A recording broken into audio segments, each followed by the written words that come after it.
നാറ്റക്കേസായി. നാട് മുഴുവൻ അറിഞ്ഞു. പോലീസ് പിടിപ്പിക്കാതിരുന്ന ആരുടെ കുരുത്താണോ? എന്റെ സ്ഥിതി ഒന്ന് ആലോചിച്ച് നോക്കി. സെലീനയുടെ അപ്പന്റെയും മുഖത്ത് ഞാൻ എങ്ങനെ നോക്കും? നീ വെപ്രാളം കാണിച്ച പ്രശ്നമൊക്കെ ഉണ്ടായത്.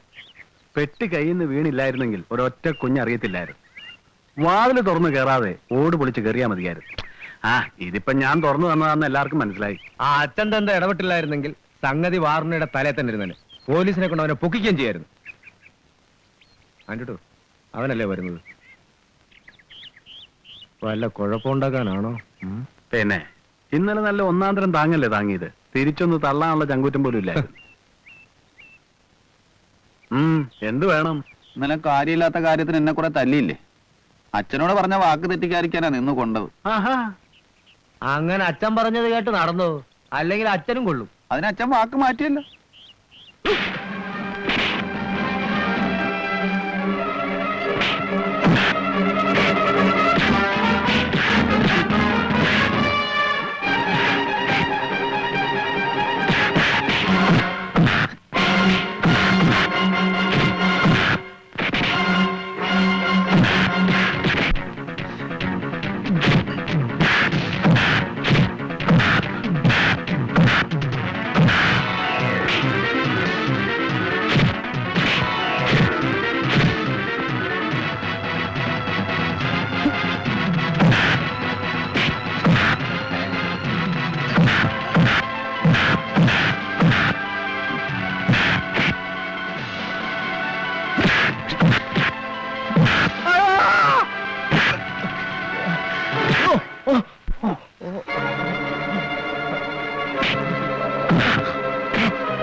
എന്നാലും ഇത്തിരി കടന്ന കൈയായിപ്പോയി. രണ്ടിനെയും ബാലം വൈദ്യര് ധന്വന്തരം കുഴമ്പിട്ട് തിരുമീന്നാ കേട്ടത്. ഉള്ളിലെ നീർക്കെട്ട് പോവാൻ ഗോമൂത്രത്തിൽ കടുക്ക ഉപ്പിട്ട് കുടിപ്പിക്കുകയും ചെയ്ത്. കുറെ നാളത്തെ കലിയ എല്ലാം കൂടെ വെച്ച് കാച്ചി കൊടുത്തു. അച്ഛൻ സമ്മതിച്ചോണ്ടാ. നിന്റെ ഒരു കാര്യം, ഒന്നുകിൽ ആശാന്റെ നെഞ്ച് തല്ലേ കളരിക്ക് പുറത്ത്.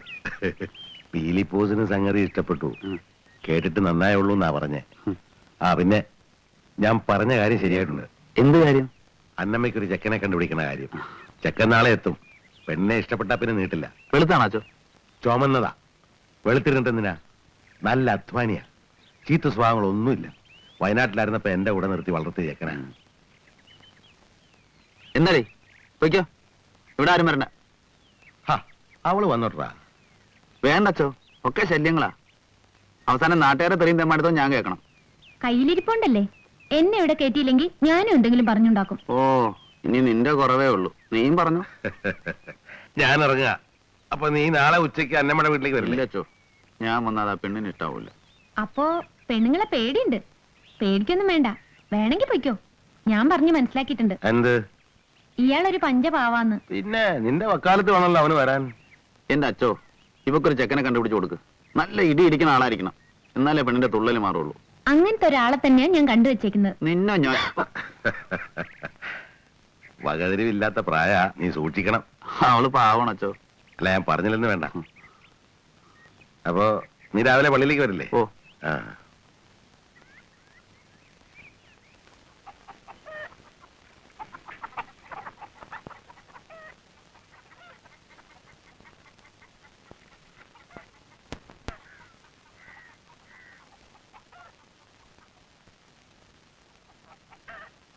നിനക്ക് തിരക്കുണ്ടെങ്കിൽ പൊയ്ക്കോ. എല്ലാം ഞാനങ്ങ് തീരുമാനിക്കും. എന്നിട്ട് വിവരം അറിയിക്കും. മതിയച്ചു, ഞാൻ ഇറങ്ങുക. 4 മണിക്ക് അക്കരെ എത്തിയ ഒരു വണ്ടിയുണ്ട്.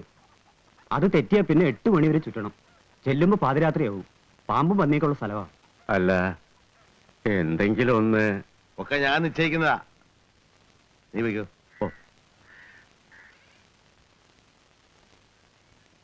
എന്താ ബോധിച്ചു അല്ലേ?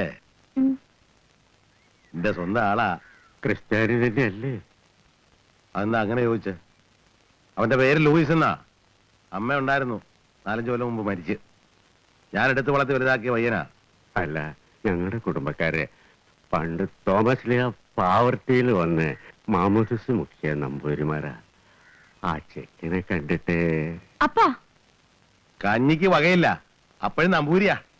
തോമാശ്രീയ പാവത്തെ വന്ന് മാമോസാമുക്ക് നമ്പൂരി അത്രേ. നമ്മളെ ക്രിസ്ത്യാനി എന്ന് പറഞ്ഞ എന്തിനാ നമ്പൂരി ആയിക്കോ? അല്ല, ഞാൻ പറഞ്ഞേ ഉള്ളൂ.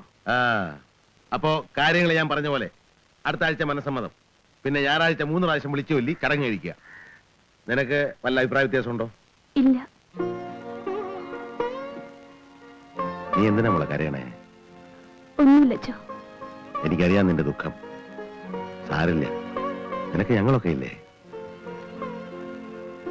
എന്നും ഞാൻ അച്ഛനോട് കടപ്പെട്ടിരിക്കും. കർത്താവിനോട് ആദ്യം കടപ്പെടുക, പിന്നെ കടപ്പെടേണ്ടത് വേറൊരാളോടാണ്. എല്ലാവരും എന്നും നിർത്തിട്ടുള്ള ഒരാള്, വാറുണ്ണി. ഭാഗ്യലക്ഷ്മി പറഞ്ഞു. കാര്യങ്ങൾ അറിയാൻ എന്റെ വരവും പ്രതീക്ഷിച്ച് അവൻ ഇരിക്കുന്നുണ്ടാവും. ഇറങ്ങട്ടെ ഗുരുജ, പ്രാർത്ഥിക്കുക, ഒക്കെ നേരെയാകും.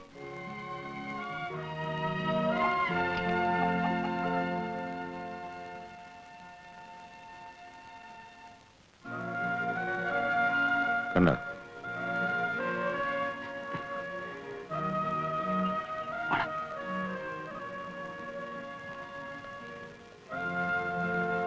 എന്താ കാത്തിരുന്ന് മുഷിഞ്ഞപ്പോ നീങ്ങി പോന്നാ?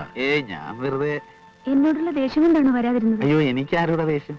പിന്നെന്താ ഇവിടെ പുറത്തു നിന്ന് കളഞ്ഞത്? അത് വേണ്ട.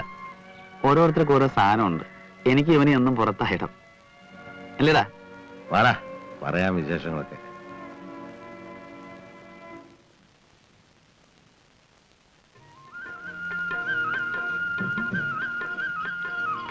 പഹയ നീ ഇവിടെ ഉണ്ടെന്ന് അറിഞ്ഞിട്ടാണ് പുലി വരാത്തത്. അല്ലെങ്കിൽ മാസം 3-4 പറഞ്ഞ സമയം കഴിഞ്ഞു. അതാ പറഞ്ഞത് താടിയില്ലപ്പനെ പേടിയുണ്ടെന്ന്. അതിനെനക്ക് ഇവിടെയാണ് താടി.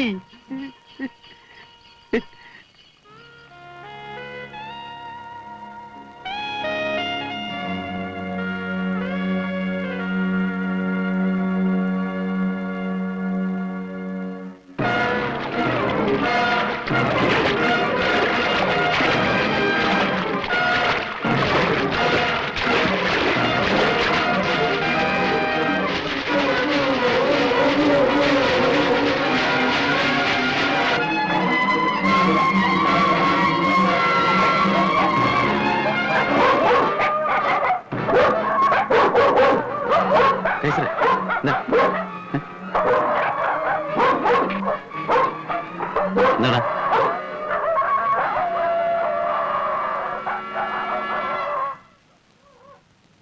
ഒന്ന് വേഗം വന്ന് കിടക്കണേ. എന്തിനാ? കിടന്നുറങ്ങാൻ നോക്ക്. വെറുതെ ഇരി. ആട് കരയുന്നു. ആ കള്ളക്കഴിവ് പിന്നെയും തുടങ്ങി.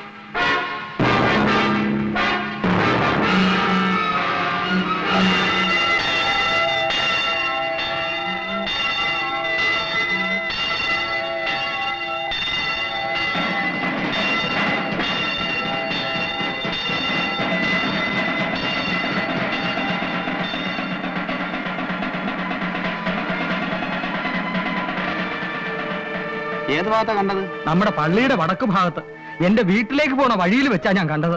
ഒരാടിനെയും കടിച്ചു പിടിച്ചിട്ടുണ്ട്. അവിടെ നിന്ന് എങ്ങോട്ടാ കയറിയത്? അത് നോക്കാൻ നിന്നാ പിന്നെ ഇത് പറയാൻ ഞാനിവിടെ ഉണ്ടാവുമോ?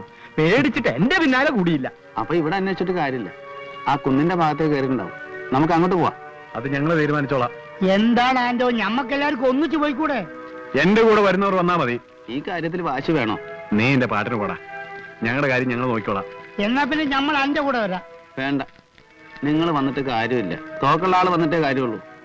ഒരു ഉപകാരം ചെയ്യോ? എന്താണാവോ? ഇങ്ങനെ ഒച്ചയും ബഹളമൊക്കെ ഉണ്ടാക്കിയ പുലി ഓടിപ്പോവും. പിന്നെ മഷീട്ട് നോക്കിയാൽ കിട്ടൂല. എന്നാളും പറ്റിയാതായിരിക്കും. പുലിയെ പതിയിരുന്നാ വെടിവെക്കേണ്ടത്. വരുന്നവർ വാടാ, അവന്റെ ഒരു ഉപദേശം.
ഇല്ല കൊണ്ടില്ല.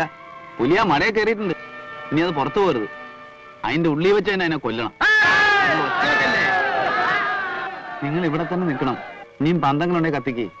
നേരം മണക്കാൻ ഒന്നും ചെയ്യാൻ പറ്റില്ല. പുറത്തേക്കുള്ള ഈ വഴി മുഴുവൻ വിറകിട്ട് കത്തിക്കണം. ഇതിൽ കൂടെ രക്ഷപ്പെടരുത്. ആ പന്തം പറയെല്ലാം കൊണ്ടൊന്ന് കത്തിക്കേ.